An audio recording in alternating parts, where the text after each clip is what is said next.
Assalamualaikum warahmatullahi wabarakatuh. Pada pertemuan kedua ini, saya akan menyampaikan materi mengenai skema menelaah atau mengkaji perbuatan hukum.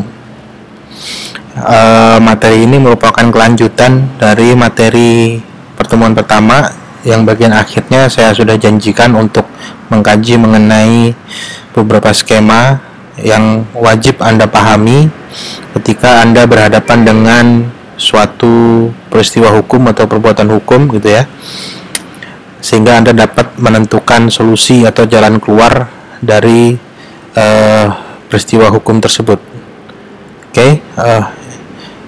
Skema yang pertama adalah Anda harus memahami mengenai karakteristik hukum ya. Dari skema ini ya, itu berisikan mengenai 1, 2, 3, 4, 5 poin ya. Yang pertama adalah Anda harus memahami isi atau kepentingan hukumnya. Kepentingan ini bukan kepentingan orang ya, tapi kepentingan hukumnya ya.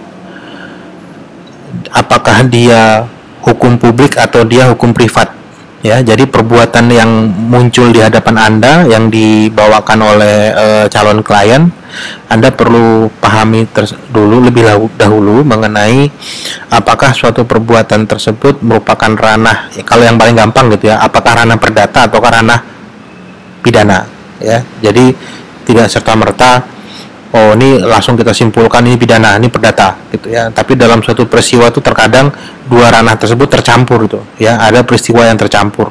Kayak misalnya kalau penyerobotan tanah atau memasuki perkarangan rumah, itu biasanya tercampur dengan peristiwa perdatanya kepemilikan ya, kepemilikan yang sah dari objek sengketa tersebut. Nah, kemudian yang kedua, fungsi hukum ya. Kajiannya ini diarahkan kepada substansi dari suatu perbuatan ya. Apakah dia pelanggaran terhadap hukum materialnya ataukah dia pelanggaran terhadap hukum formil. Contoh misalnya begini, ketika membuat perjanjian, akta perjanjian oleh notaris misalnya, maka yang kalau dari sisi hukum formil misalnya, apakah akta tersebut ditandatangani di hadapan notaris atau tidak? Nah, itu formil. Apakah penandatanganan tersebut dihadiri oleh para pihak? Tidak ya.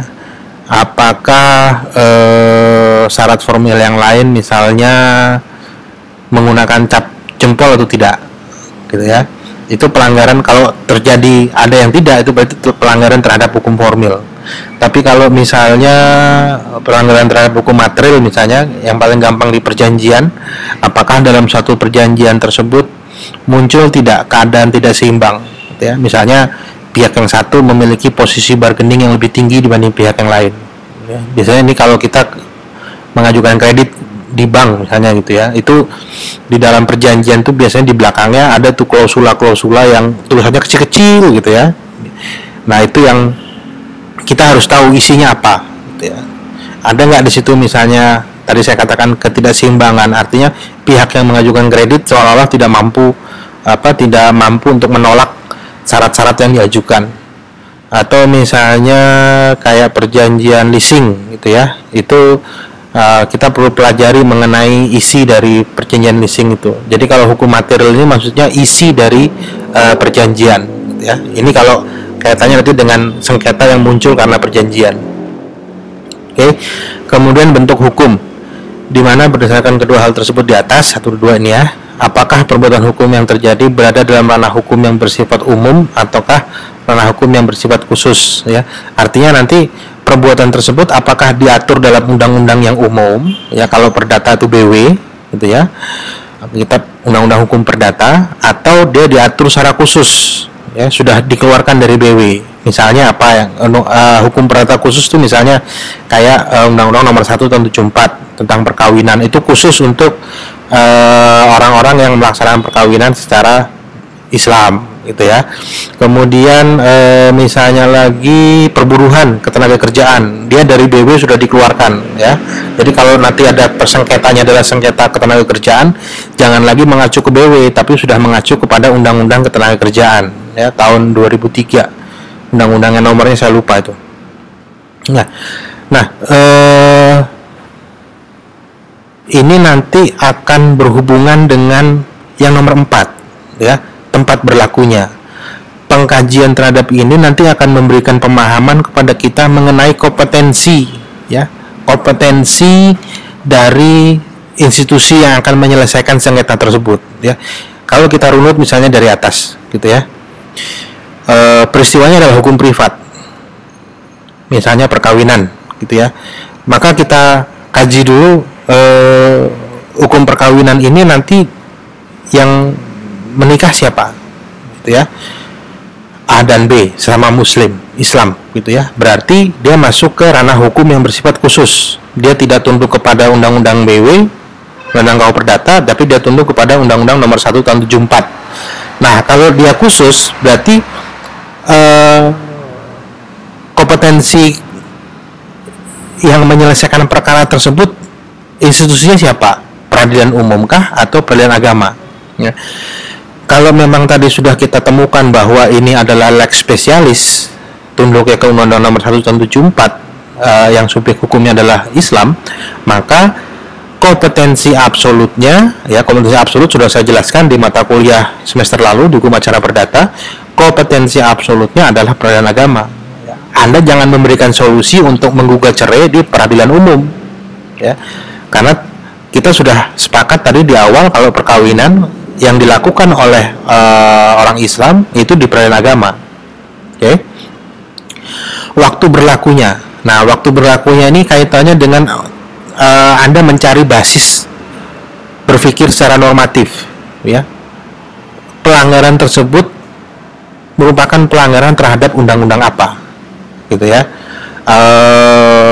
Misalnya nih, contoh misalnya suatu perusahaan, ya, mem-PHK 10 karyawan, ya, tanpa gaji, tanpa pesangon.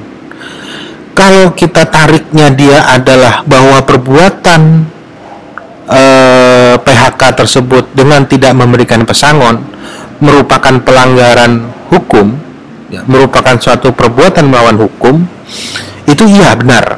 Ya, karena apa? Karena undang-undang memerintahkan memberikan pesangon. Dia terjadi pelanggaran undang-undang di situ, ya. Nah, tapi oleh karena substansinya adalah pelanggaran terhadap undang-undang ketenagakerjaan, maka Anda harus lihat lagi ke lex spesialisnya ini, ya, ke sifat khususnya ini. Di dalam undang-undang ketenagakerjaan, kompetensi absolutnya siapa, gitu, ya. Kalau kita berlogika apa ini kan dia tidak memberikan pesangon, ini pelanggaran hukum, merupakan suatu perbuatan melawan hukum. Karena menurut undang-undang, jadi kan kalau perbuatan melawan hukum basisnya undang-undang, melanggar undang-undang. Karena menurut undang-undang ketenagakerjaan, pesangon itu apa, orang yang di PHK harus dapat pesangon. Iya, memang logika itu logika umum, ya. Memang seperti itu karena ada pelanggaran undang-undang sehingga gugatannya adalah PMH. Tapi substansi dari perbuatan tersebut adalah berkaitan dengan hukum yang bersifat khusus. Hukum yang bersifat khusus, kalau PMH itu kan pasti larinya ke KUH Perdata, ya. Tapi kalau kita lihat di dalam Undang-Undang Ketenagakerjaan disebutkan tidak di situ, ya, kompetensi absolut pengadilan yang mengadili, yaitu pengadilan hubungan industrial. Nah, sehingga berbasis pada peraturan perundang-undangan yang berlaku saat itu bahwa sengketa perburuhan itu diselesaikan atau yang memiliki kompetensi absolut adalah peradilan hubungan industrial, ya. Jangan mengajukan gugatan kepada peradilan umum. Walaupun logika hukumnya masuk, tapi hukum umum itu, sedangkan substansinya di sini adalah sudah termasuk kepada lex spesialis, ya. Undang-undangnya sendiri sudah mengatur secara khusus tentang sengketa ketenagakerjaan. Nah, jadi ini 5 ini perlu Anda pahami. Karena apa? Karena nanti akan berimbas kepada metode-metode penafsiran hukumnya. Ya, Anda ingin menggunakan penafsiran hukum yang mana, gitu ya. Oke, kemudian kedua. Nah, ini berkaitan dengan subjek hukumnya, ya. Jadi kalau yang pertama ini saya fokus kepada hukumnya, gitu ya, hukumnya, tapi hukumnya ini juga tidak bisa dipisahkan kepada subjek hukumnya, ya. Kalau tadi saya katakan misalnya di sini perkawinan gitu ya. Nah, perkawinannya apa? Didasarkan kepada subjek yang melakukan apa, Islam atau non Islam. Maka kajian karakteristik ini kaitan erat dengan subjek hukumnya. Kalau dia Islam berarti tadi masuknya lex spesialis, dia masuk ke peradilan agama. Nah, tapi yang paling penting yang ingin saya ungkapkan di sini adalah setiap kajian mengenai subjek hukum itu akan berkaitan erat dengan pertanggungjawaban, ya. Karena ketika kita ingin menggugat seseorang gitu ya, baik dia karena wan prestasi maupun karena PMH, tetap yang ingin kita kejar itu adalah pertanggungjawabannya, agar dia memenuhi tanggung jawabnya berdasarkan apa, misalnya berdasarkan perjanjian atau berdasarkan undang-undang gitu ya. Oke, saya lanjut. Nah, sehingga menjadi penting ketika Anda menerima calon klien, ya, Anda harus tahu dulu dia sebagai apa hadir di hadapan Anda. Kalau dia mengatakan saya dari perusahaan X gitu ya, maka Anda perlu tanya, ya, Anda perlu kembali kepada mata kuliah PIH, hukum dagang, hukum perusahaan, ya. Si orang yang hadir ke hadapan kita ini di dalam perusahaan X status hukumnya apa, jabatannya apa, itu yang paling gampang ya, jabatannya apa. Kalau jabatannya adalah manajer logistik, maka dia tidak punya kewenangan, ya, tidak punya kewenangan untuk untuk melakukan perbuatan hukum, ya. Yang siapa yang berwenang? Kita lihat perusahaannya apa, X itu PT kah, CV kah, atau apa gitu ya. Kalau dia PT, yang paling gampang PT ya. Kalau dia PT, maka pasti direksinya, direkturnya. Nah, yang hadir di hadapan kita ini siapa? Manajer logistik. Berarti bukan direktur, tidak bisa ya. Tapi bisa kita tanyakan, dapat nggak dia surat kuasa direksi? Ya, jadi dari direksi memberikan kuasa kepada manajer logistik untuk menyelesaikan masalahnya, ya, mencari pengacara misalnya. Nah, itu kita menjadi orang itu menjadi punya kewenangan untuk berhadapan dengan kita gitu ya, sebagai pengacara misalnya gitu ya, karena dia punya kuasa direksi. Tapi kalau dia nggak punya kewenangan ya, karena hukumnya jelas dalam undang-undang PT, direksi adalah orang yang memiliki kewenangan untuk berhadapan dengan hukum baik di pengadilan maupun di luar pengadilan ya. Jadi bukan jabatan lain, direksi. Nah, lalu kalau CV beda lagi ya. Terus kalau firma gimana lagi, itu ada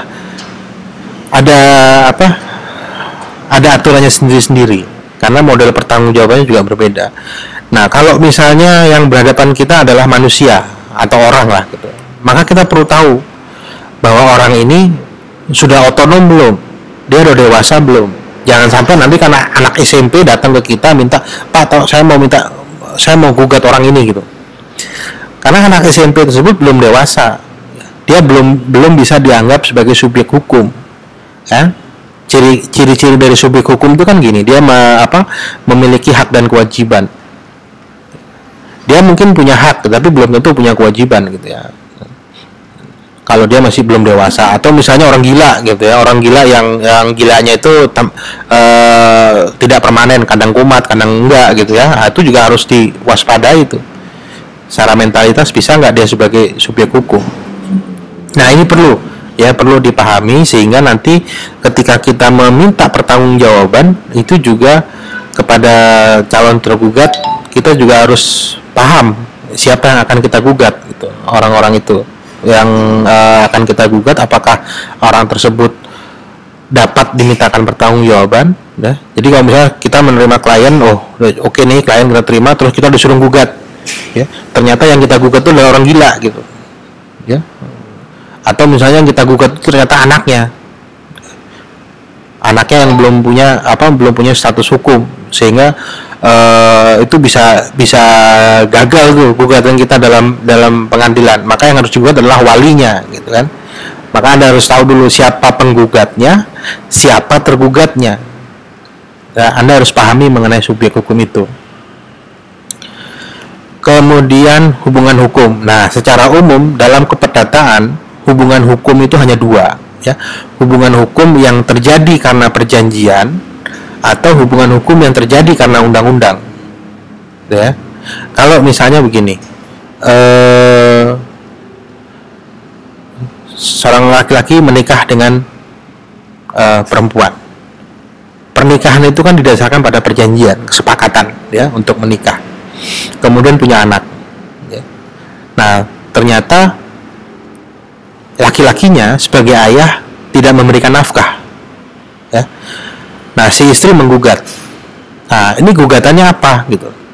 Gugatannya bukan berdasarkan pada perjanjian pernikahan, bahwa kan pernikahan ini berdasarkan perjanjian gitu kan, dia harus memberikan nafkah dari saya sebagai istri dan anak-anak saya. Tidak, pemberian nafkah terhadap anak-anak dan istri itu perintah undang-undang, bukan perintah perjanjian. Sehingga gugatannya adalah harusnya perbuatan melawan hukum. Nah, ini kan karena hubungan hukumnya apa dulu. Nah, kalau misalnya perjanjian, hubungan hukum yang muncul dari perjanjian, maka biasanya di sini ada perbuatan wan prestasi, ya, ada perbuatan yang tidak memenuhi atau tidak sesuai apa yang sudah diperjanjikan. Nah, jadi di sini Anda harus memahami teori asal dari wan prestasi itu apa, PMH itu apa, ya. PMH itu ada syarat-syaratnya, ada 4 atau 5 syarat PMH itu. Nah, wan prestasi itu ada bentuk-bentuknya, ya. Dia tidak melakukan perjanjian, dia melakukan tapi tidak sesuai, ya, dan ada berapa lagi tuh. Nah, itu Anda harus pahami, sehingga ini nanti munculnya akan ke model dari bentuk gugatan. Oke. Kemudian terakhir, akibat hukum. Nah, akibat hukumnya itu harus dipahami sebagai suatu peristiwa hukum di mana suatu perbuatan memunculkan akibat hukum terhadap individu berdasarkan peraturan perundang-undangan dalam hal termasuk yang tidak diatur dalam hukum tertulis sekalipun, ya. Jadi kalau akibat hukum dalam bentuk perjanjian, ya, yang didasarkan kepada suatu perjanjian itu mudah gitu, ya, mudah untuk ditelaah karena memang basisnya adalah perjanjian, tinggal kita baca aja isi dari perjanjian tersebut. Nah, tapi kalau kemudian itu adalah basisnya yang tidak diatur dalam hukum tertulis, misalnya saya kasih contoh yang paling gampang, misalnya begini, Anda punya rumah, punya rumah dempetan, ya, kan banyak tuh di perumahan yang ternyata dindingnya cuma satu gitu, ya, nggak didobel, tapi satu dinding berdua gitu. Nah, rupanya tetangga sebelah nanam pohon beringin, ya. Nanam pohon beringin itu kan nggak melanggar undang-undang, ya, kecuali ada undang-undang yang khusus mengatur nanam pohon beringin, gitu, ya. Dan kita tahu pohon beringin itu ketika ditanam, ya, bukan pohon beringin putih, ya. Kalau beringin putih bagus itu bentuknya, ya, ada beringin yang biasa yang gede itu akarnya kemana-mana tuh, ya, sehingga akar itu nanti akan menerobos ke dinding sebelah.